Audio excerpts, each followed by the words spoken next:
กราบสบายดีสวัสดีจ้า วันนี้มาพบกับซ่องน้องพลอยสาวนาดีพี่น้องวันนี้อีพีนี้น้องพลอยกำลังนึ่งข้าวนี่กำลังนึ่งข้าวพี่น้องเป็นเวลา6 โมงพี่น้องอีพีนี้น้องพลอยกลับมาฮดขั้นตอนมีใครมีเตือนแล้ว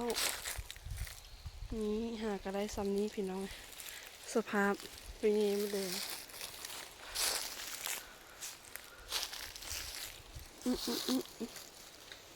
ดูมันครบดิ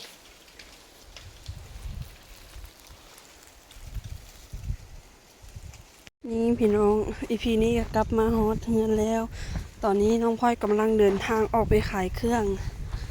ไข่มดแดงอันนี้จะเป็นของน้องพลอยกำลังเดินทางออกไปขายเครื่องเนาะครับหน้า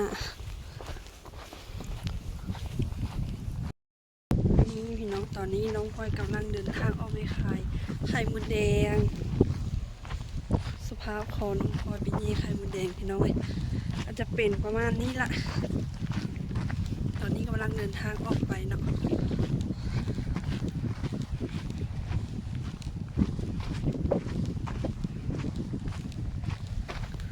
ชมวิวเป็นจังไหนเนาะ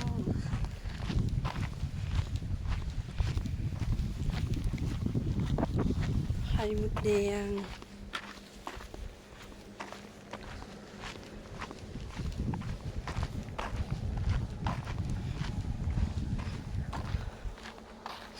ชมวิวบรรยากาศพี่น้อง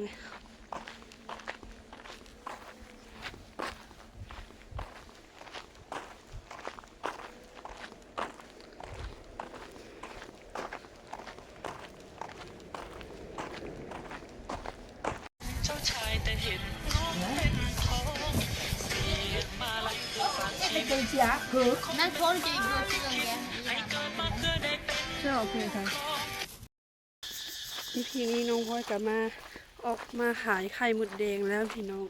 ตอนนี้กำลังเดินทางออกไปขายเนาะเมื่อวานนี้ออกไปแต่ว่าโมคาดมื้อนี้ออกมาอีกมื้อนี้หากลับมาแต่ไปเย่พี่น้องกาดนี่ไข่มดแดง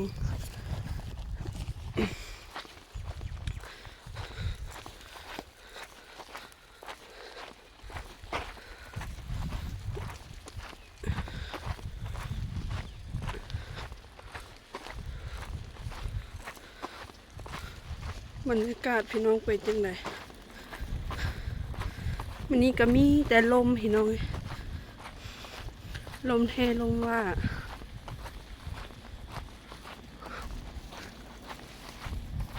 โอ้ไข่มดแดง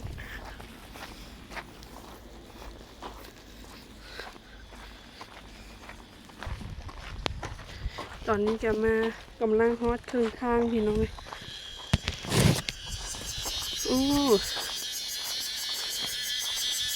เสียงจักจั่น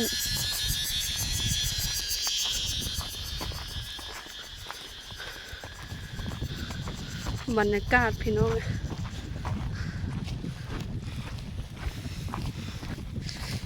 มาคบน้องพลอยเพราะว่าช่วงหลังน้องพลอยบ่ได้ค่อยลงคลิปนะ YouTube น้องพลอยเข้าบ่ได้พ่อไปขึ้นไปหาไอเตียงเพิ่นนะ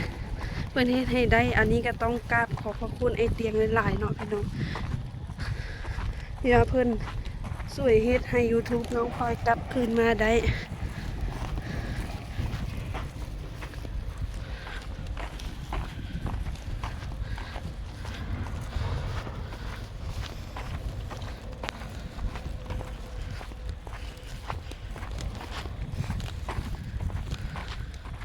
อันนี้ก็จะเป็นผักหวานพี่น้อง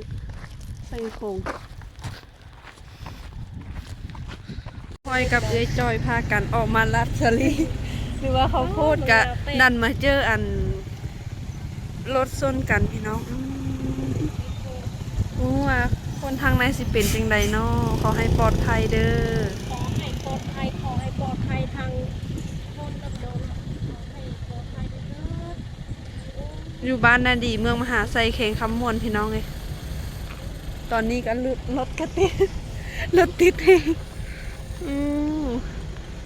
ดันมาเจอเรื่องแบบนี้รถชายตอนไหนเปิดสไนขนาดนี้